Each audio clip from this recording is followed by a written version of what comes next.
Welcome in to episode number 2 of the Rodeo Show. How's it going, Barrett? Man, it's good. Episode 1 was an absolute banger, and we had a lot of fun. So we figured we might as well run it back for episode 2. Heck yeah. I started out thinking like, oh yeah, weekly podcast, no problem. And then you start trying to get in line up, and with everything else going on, it gets a little difficult to coordinate. But here we are. We did it. Week 2 is going in the books. Yep. Week 2 is here. Yeah, we've got a ton of stuff to talk about. I mean, we were just kind of going over like all the things that that are happening right now. And so yeah, not only was it like hard to coordinate our schedule, but then also like coordinate all the stuff that's going on right now in the rodeo world. So yeah, super excited about it. We got a ton of stuff to talk about, and yeah, we'll just jump right in it. Heck yeah, let's get into the Hot 5. At number 1, we've got something pretty fun. Everybody knows Zeke Thurston is a really phenomenal saddle bronc rider, but I don't think many people know he's a team roper too. Yeah, I mean, honestly, I don't usually think about Zeke Thurston with a rope in his hand. I always think about him with a bronc rein in his hand. So to see him ended up at Ponoka and actually do as well as he did, both in the team roping and the saddle bronc, was pretty special. Heck yeah, man. He actually did really well up there. He did first in round 1. He was second in the finals. He was first in the average. He made quite a bit of money from there. So his saddle bronc career is safe. I think maybe he was just going for a little bit of all around fun there. But man, it was wild in Ponoka with those guys, and he's the Canadian guy, so it's kind of like being home for him. Yeah, 100%. And I really like seeing guys that are really good at one thing, and then they really surprise you with entering something else to try to get some of those all-around points. Like a few years ago, you saw Junior Negator like calf roping, which you don't usually see him doing that. So it is interesting to see these guys as well-versed as they are in all these different events. Like, if Zeke really wanted to, he could probably bulldog a little bit. Yeah, I think you're right. And I'm with you. It's just cowboy. Like, seeing guys compete in everything, it just shows they're a well-rounded cowboy. And if I remember correctly, the all-around buckle is the only buckle that actually says World Champion Cowboy. Yeah, 100%. So, no, it was cool to see Zeke. I mean, first in the round, second in the finals, first in the average for the saddle bronc. I don't know actually how he did in the team roping, but I mean, just to see him entered up and actually, I think they actually did probably pretty good. I don't know if they made any money, but yeah, pretty cool to see. It looked like they got a time, so I mean, hey, that's better than I could do. I'm telling you, like especially in that setup, and I know they were having to deal with mud and rain and everything else. So yeah, if you just get one spun and get a time on the board, like that's a win in Ponoka in my book. Heck yeah, I agree. Let's move on to number 2 on our Hot 5, and that's the American 250 Celebration Rodeo up in Washington, D.C. in the National Mall. This, to me, is such a cool event, not only just because it's happening, but because rodeo is being included and recognized in such a substantial celebration of our nation's history. Yeah, I mean, I don't know when something like this would ever be able to happen again. But to see it like be in that setup, in that scenario, on such a special day, I mean, I just think it goes to show that rodeo is growing and rodeo is really being welcomed in by a whole bunch of different people. And having an event like this in a spot that it usually isn't really will just help bring in a whole lot of new rodeo fans. So I think it's a great thing. I mean, I don't know how long they've been putting this on, but this is like the first time that I really heard anything about it. Yeah, I think it's the first time they've ever done it. I'm pretty sure it's the first time they've ever had a rodeo on the National Mall, which, I mean, it's so cool to be in like that kind of setting. I love rodeos that have an interesting setting or a unique event around it, and it doesn't get much more like unique than that. It's a one-time thing, and it's not necessarily one time. It's this year, but it's happening every day all the way through July the 10th. And Rachel and I are actually going up there, so we're going to be going on the 10th. We'll try to share some stuff on our social and kind of give you guys some insight on that. But like, if you don't know about it, you should look it up, the America 250 celebration. It's a whole celebration of our nation's history. It has everything from state booths where states can feature things that are special about them to history of cowboys, agriculture, everything that's kind of shaped who we are as a nation. And every day they're doing almost like a showdeo style rodeo where they have a bull rider, some saddle bronc, they have trick riders, trick ropers, and rodeo announcers. So it's just a really cool way to spotlight what we have in rodeo. Yeah, for sure. I mean, I think it's such a cool thing. And where, like, if you would have a rodeo that is not in, like, its normal scenario, like, where would be a great rodeo setup? Like, for instance, they just did the UFC on the White House lawn. Like, that is completely not where the UFC is usually supposed to go. But, like, if you had to pick a spot that a rodeo could happen that's not usually there, like, where would that be? I would love to see one on the White House lawn. I think that if they can take a UFC ring and set it up there, why not do a rodeo there? We're already pulling it off on the National Mall. I definitely think we could do it there.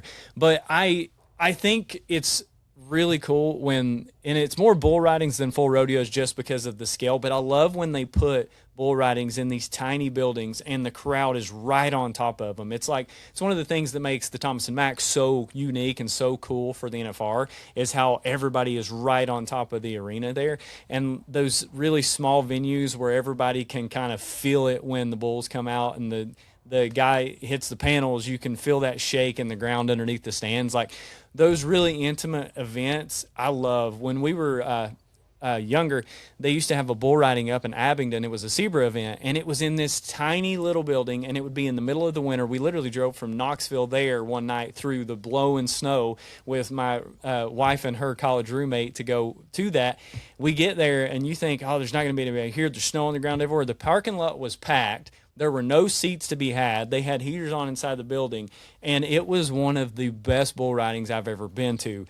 Luke Kaufman was the announcer, and then after the event, we actually went to a diner down the road, and he's sitting there playing a little show for everybody because he also has music, and that was just such a cool deal. And so those small, middle of nowhere events that are just full of handy guys, those are the events that I'd love to see happen. Yeah, no, I'm with you there. I think like special venue, a special spot. Like for me, I think, and I don't know how it would work or I don't know the logistics around it, but like the Salt Lake Flats, like out there in the middle of nowhere, if you could put on an event out there, like I think that would be just kind of a really rad event. I mean, everybody in the rodeo world pretty much knows about that Casey Field photo, like out there in the Salt Flats. But like if you could do a full-on rodeo out there, now I don't know anything about Coachella, but you do the Salt Flats and a rodeo, and I'm in. You bet. That's a legendary photo shoot. And like the shots that came out, you're a photographer, you know. The photos from that, oh my God, they're just, it's almost like they're timeless because there's nothing there to date them. It's just a guy on a bareback horse and like, Yeah. he's spurring the heck out of it. All the shots are great. And like you mentioned, it's kind of like the desert rodeo. Like they put that in the middle of somewhere where it really has no business being, but it draws people and it's doing well. And like, you know, tied into concerts and stuff like that, tied into bigger events so that people kind of stumble across it without even trying to, and then they fall in love with rodeo just like we all did. Yeah, for sure. Well, and like the desert rodeo, like I actually went there, and it was obviously right during the time that Stagecoach was going on, and so like there was a ton of people that were at Stagecoach and were like, "Well, there's a rodeo going on. Let's go to that before we go back to Stagecoach or whatever." So no, I think it's great. I think you know up in Washington D.C. there's going to be a bunch of people that are walking around not having anything to do that day or not having any plans to go to a rodeo event, and they're just going to stumble across it and love it. So I think it's awesome. Heck yeah. So that's the America 250 celebration. You guys go look it up. Let's move on to number 3. We did touch on this last week, but Barrett, you want to take it? Yeah, we can. This is just a little bit of a rodeo bonus update.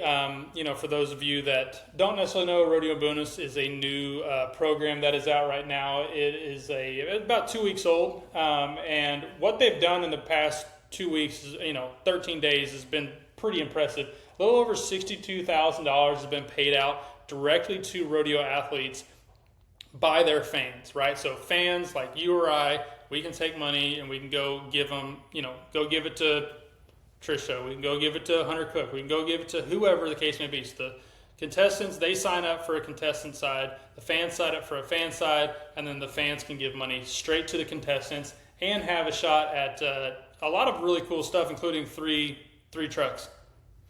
Yeah, Rachel and I boosted a couple of people in that first 13 days, and they were actually he's through the first month now, so they did their drawings for the June boost, and so I posted those just a little bit earlier on, and all those people are now going to be in the final drawing for the truck. So we wanted to get in July too. We boosted Dalton, our buddy, rodeo clown, is actually doing the Livingston Roundup. So we popped on there. We're like, who's competing in Livingston? Let's just do that. So we did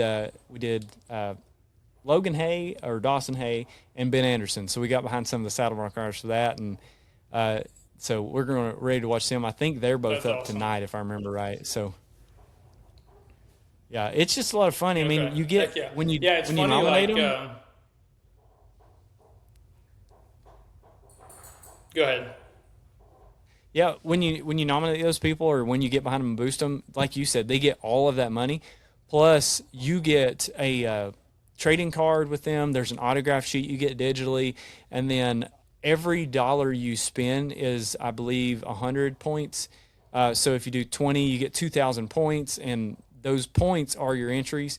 And then, like we said, at the end of July, they'll draw for July. So every month you want to get back in there. You could potentially get your name drawn every month, but they draw one in every event. So it's bareback, saddle bronc, barrel racing. Every event gets one person drawn every single month. And then at the very end, all of those go in the hat, and then they draw for the actual winner of the fan truck. The contestant truck is a points race, and then the store is also a drawing. Yeah, no, I mean, like it's kind of just a fun thing to do, and it's also like we touched about last time. It's really just helping these athletes. I mean, $62,000 that these athletes would not have had in their bank account to go rodeo, they've got in their bank account thanks to Rodeo Bonus. So we're not affiliated with Rodeo Bonus. We just think it's a really cool thing to feature, and it's super prominent right now. So like we figure we might as well let everybody know. So that is our Rodeo Bonus update. Yep, and that was number 3 on our Hot 5. So moving on to number 4, Cowboy Christmas. It's officially All right, underway. so, We are getting talk to me into a little bit it. about Cowboy Christmas right now. It's officially underway.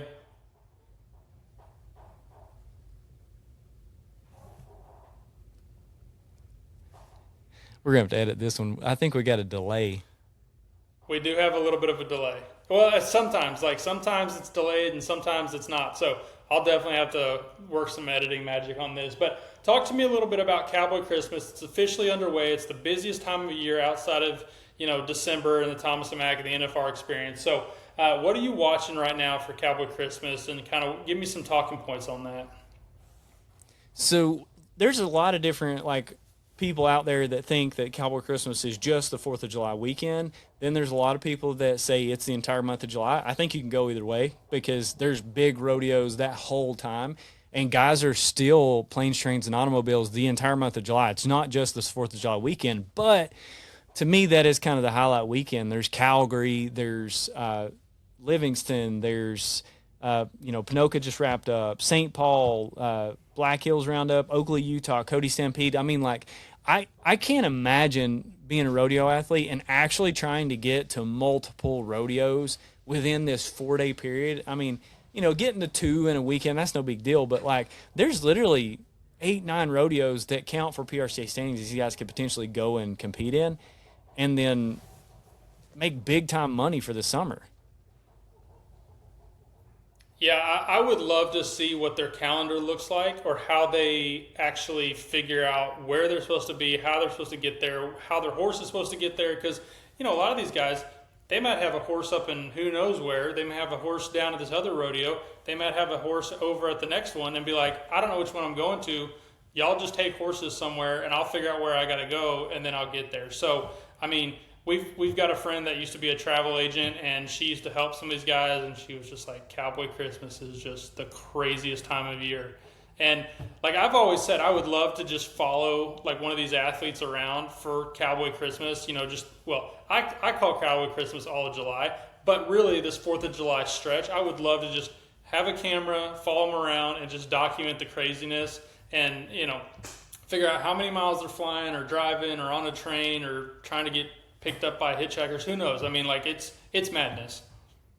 Yeah, just imagine like a lot of them, they're in a truck with somebody, but then somebody makes a final somewhere, the other one doesn't. Like the other day, we're friends with the Tatums that own Trace Rail Silver, and Pecos Tatum's a tie down roper. His dad's posting Pecos needs a ride from here to here if anybody's going to go that way, or could take him even to the airport. Like, I mean, it's like you're putting out feelers to see who wants to like hang out for a couple days, and then you're on your own. And like I just wonder how often guys get stranded and can't actually find a ride or stuff like that. But I mean, in the rodeo world, it seems like everybody works together so well that it probably doesn't happen that often. But gosh, it's wild west out there.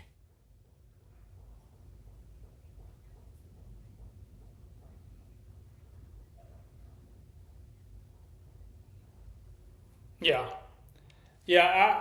I think that is. I think that's one of the. I think that's one of the coolest things about the rodeo world and the rodeo culture is that the willingness of your fellow competitors, the people that you're competing against, to like help you out and to want to like and to want you to win and you to succeed as well as themselves. And so that's one thing that that I tell people that maybe aren't rodeo fans is like if you just go and you stood behind the boxes when the steer wrestlers are going or the team ropers are going, like they're all helping each other out. So it's no big deal for somebody to put a horse on a truck and trailer and say like, oh, you're going to go up to Livingston, like take that horse to Livingston, for me if you would. I got to go down here and then I'll fly up and then I'll bring him back. Like, and it takes a crew too. I know a bunch of the guys that they have drivers, they have friends that are helping them. Like their dad is a driver, and so yeah, they're all driving all over the place, but they're all helping each other get it done. So, that really kind of goes into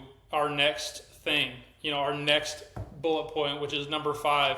You've got a horse here in Peso that is being ridden by multiple cowboys and doing really, really well. So talk about, you got a guy like Logan Bird who owns the horse.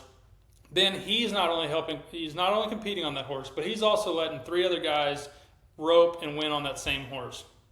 Yeah, I mean, if you're gonna do that, if you're gonna have guys doing, rodeos on your horse, you might as well pick guys like Ty Harris and Shane Hanchy and Joel Harris, and those 3 guys really made it pay off at Ponoka.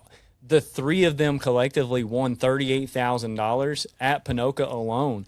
And if you're Logan Bird, that works out pretty good for you because you get to ride your horse too to compete on and make a run at the world, but also you're getting mount money for everything that they win. So if you're going to have guys mounting your horse out, it might as well be some world champions and future world champions there.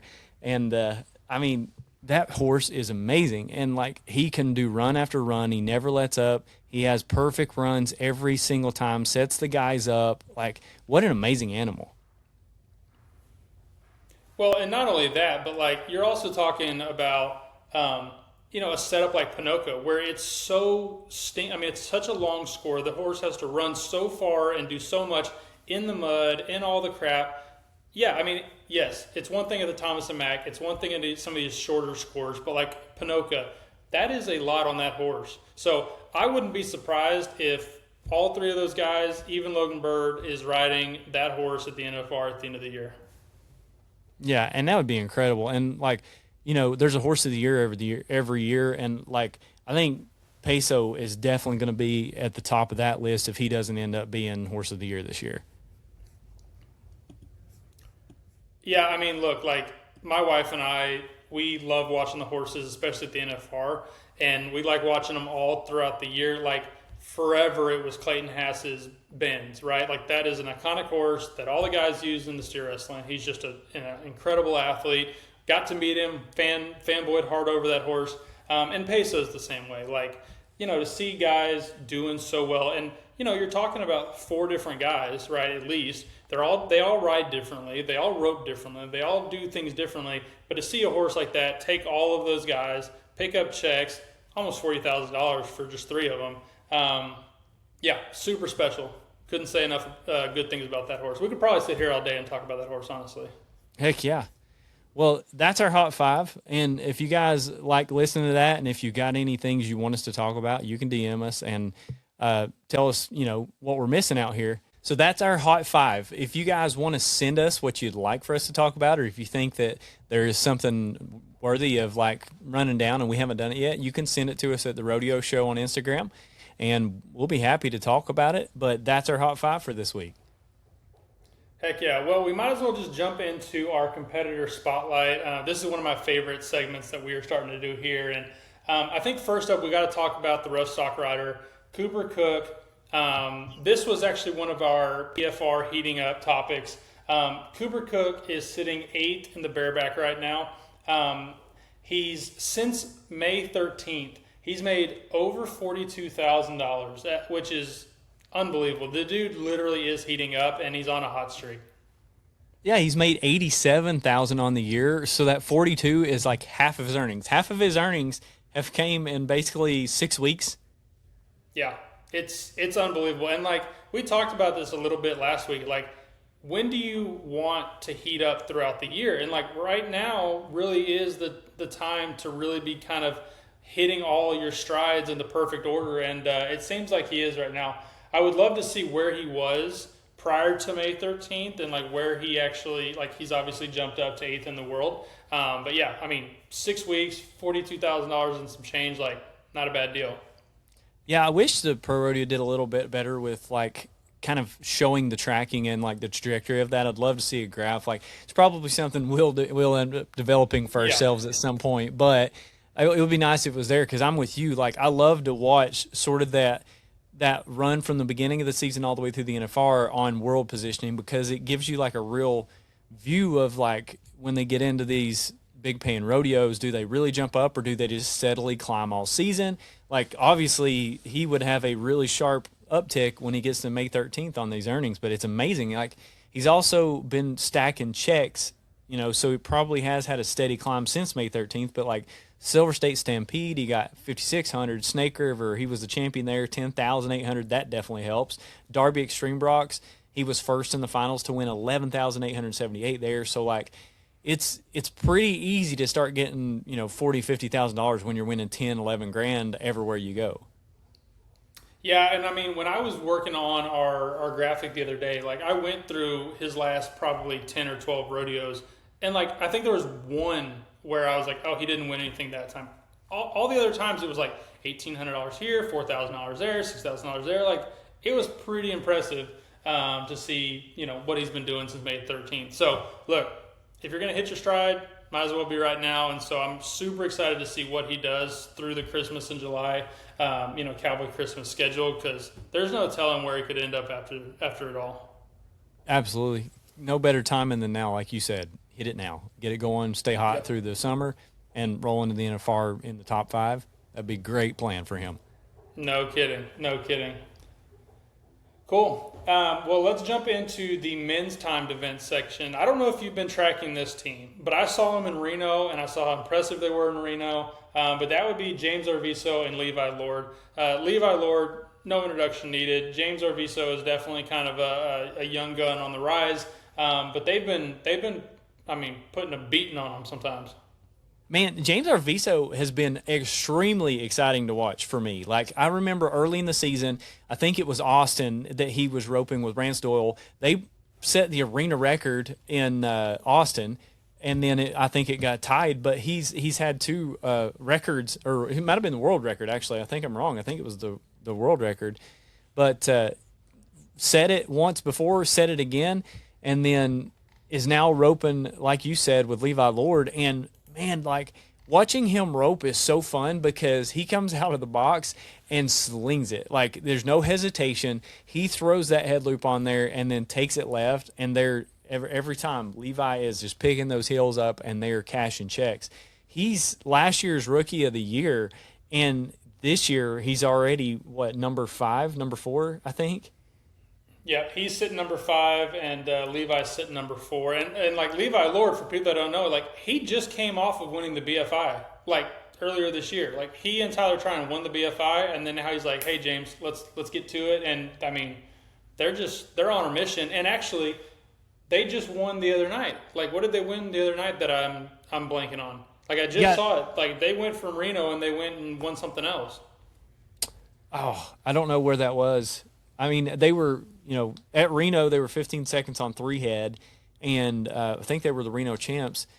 But, they're just on fire. I mean, I love these teams too, where there's a veteran and a rookie together, and it's almost like they kind of balance each other out. You know, the veteran kind of keeps everything level and really kind of keeps them grounded, and then the rookie's hyped up, fired up, so he's coming out guns a blazing, and it's kind of like a perfect marriage sometimes. And this is one of those examples.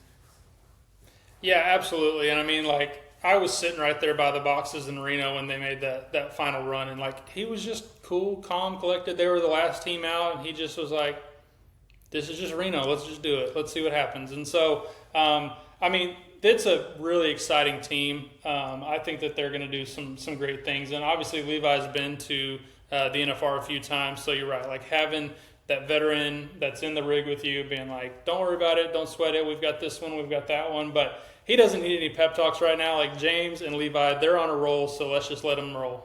Heck yeah. I'm pretty sure I got James on my Christmas in July team. I had to double check Do you? after. Yeah, I do. I look back. I got a split team. I've got Nikki Northcott on the other end, but I split my teams a lot. I don't know if it's better to split them or keep them together. You know, we'll see. That would be interesting to find out from like past winners. Did you split teams or did you keep them together? Like, I mean, I'm with you. I split them a lot of times. I think I do have James in the heading, but I don't know who I have in the healing. I can't remember. I have to go back double check. But yeah, I mean, that team is going to be coming down to the end of the year. They're going to be on it, and they might be up there in the top 5 by the time this thing's all said and done for sure. I could definitely believe that. I would buy that stock. If you were saying they're going to be top 5 when we go to the NFR, do I buy or sell that? I'm buying it all day long. Yeah, me too. Buy a whole bunch of it. Yes. Well, so hit us with our ladies event. Yeah, so this is a girl I'm a pretty big fan of. I love breakaway roping. I think everybody does across the board. It's such a fun, fast event, and these girls are getting better and better and better, faster all the time. And speaking of faster, this girl just set the arena record in Greeley with a 1.6, and that's D-Lo, Danielle Lohman. She's doing a really good job this season. I love to watch her, and like the native girls just seem to have some like swagger about them, and like she's one of them. Yeah, no doubt. And I've actually got to met and hang around D-Lo a little bit, and she, you know, if you talk to people about her, like they'll tell you she has a little bit of a different swing, a different approach to a lot of the other girls and how she does it. But it doesn't matter how she does it; she is wicked fast. So this doesn't surprise me. Like anytime D-Lo does well, I love to see it. And yeah, if she's sitting she's going to set arena records like all over the place. So by the time she is done with her career, there's going to be so many records sitting there that have D-Lo's name by it. So this doesn't surprise me, but I do love seeing her win Greeley. Yeah, it's one of those deals where like she's not afraid to throw fast, and when you throw fast all the time, you're going to catch some, and when you do, you're going to break records. I mean, it's kind of that same approach J.B. Mooney had back when he was riding, was like he didn't want to get on the one that was going to just be enough to get him the win. He wanted to ride the ones that if he rode it, it was kind of making history every time. So it's that same mentality of like, I don't want to just ride a good one, I want to ride the best one. And it's the same thing here. I don't just want to rope to win. I want to rope to be the fastest they've ever seen.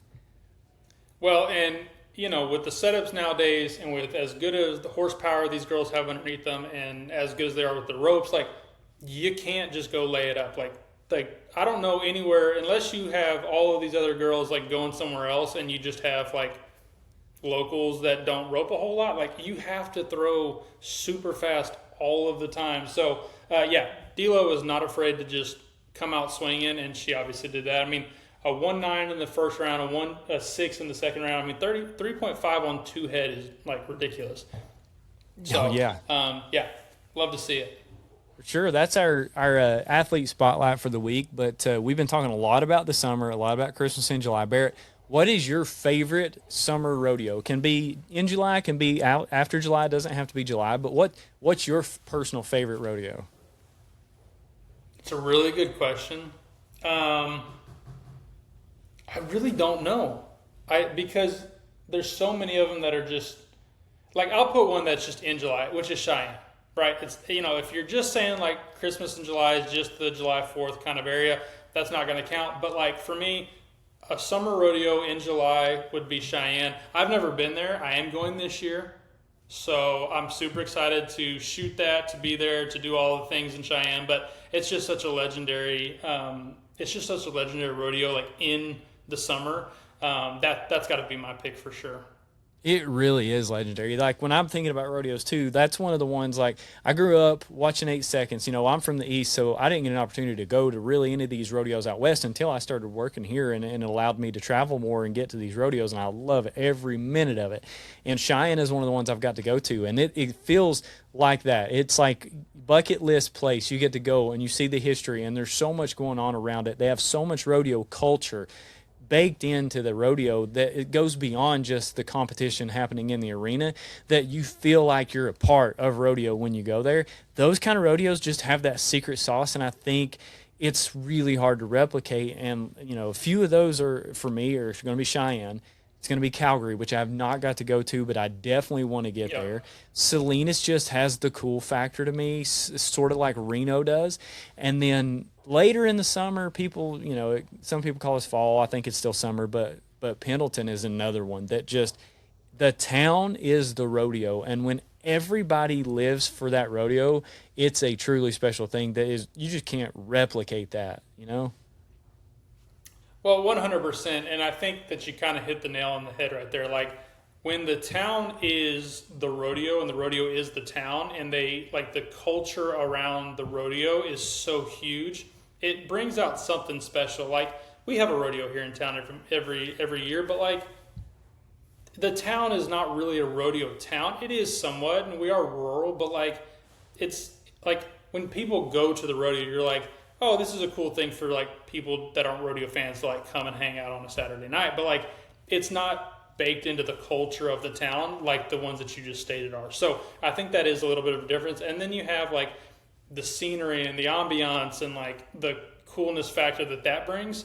And then you're also talking about rodeos that put on like an experience when you go there. They have these different things that they all do, and it's tradition that they're going to do these certain things like throughout the rodeo, throughout the week. So that also adds some to it. Yeah, you nailed it, man. Like it's just like it's a celebration of that community, and so they all buy in and they all love it, and it becomes a really special thing, you know. And we mentioned Calgary just a second ago, so let's kind of shift gears and just talk about some other Canadian rodeo, which is the Ponoka Stampede. I don't know if everybody saw that or not, but even if you were watching, it would have been pretty hard to see it because it was raining so hard that you could barely see the competitors in the arena. Yeah, I mean, I saw a ton of clips of just guys getting up and they're just covered in mud head to toe. Like, for me, being a guy that loves to rope, like, you're cracking out the crummiest rope that you possibly could because there's no way it's getting back. Like, you're tucking it in the trash as soon as you get done. I mean, it was an absolute torrential downpour. I don't know, like, if it does this all the time, but I feel like Ponoka every year is that rodeo. And maybe I'm off a little bit, but, like, yeah, Ponoka, a torrential downpour in the middle of summer, like, I bet they're having fun. Like, you know, like when you were a kid, just playing in the mud and just being completely dirty. It's like, I'm going to be dirty, so let's just kind of embrace it. That's what it felt like. Yeah, when you know it's going to be that way and you're prepared for it, you have your mindset of like, we're just going to go have fun. We're going to do the best we can, and we're going to enjoy this mud.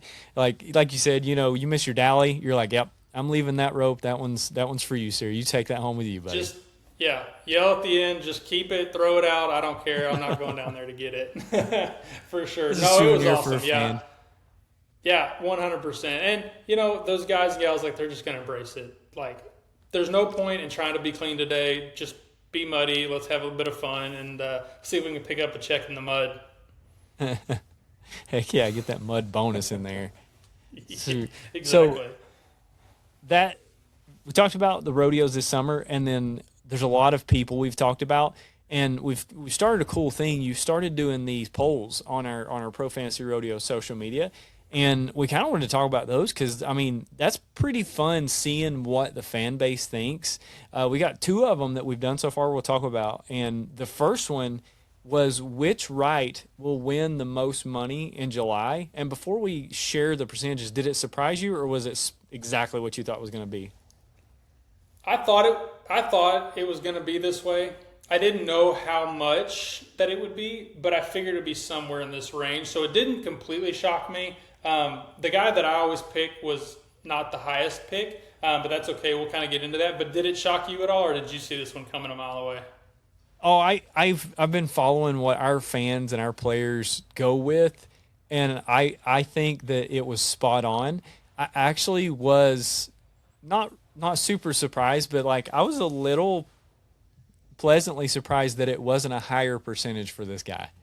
Yeah, I agree. I thought it could have been in like the 80s Yeah. and maybe up there in the 90s, just because of how dominant he's been and how many fans are around him. But yeah, it did surprise me a little bit, but not as much as I thought. Right. So we'll go ahead and spill the beans. So it was which Wright will win the most money in July. It was 75% Stetson, 6% Rusty, and 19% Ryder. Yeah. Now, so here's the real question, Jordan: is when you picked this, which one did you pick? I actually picked Ryder, and one of the things that we on the back end we can see who selects what.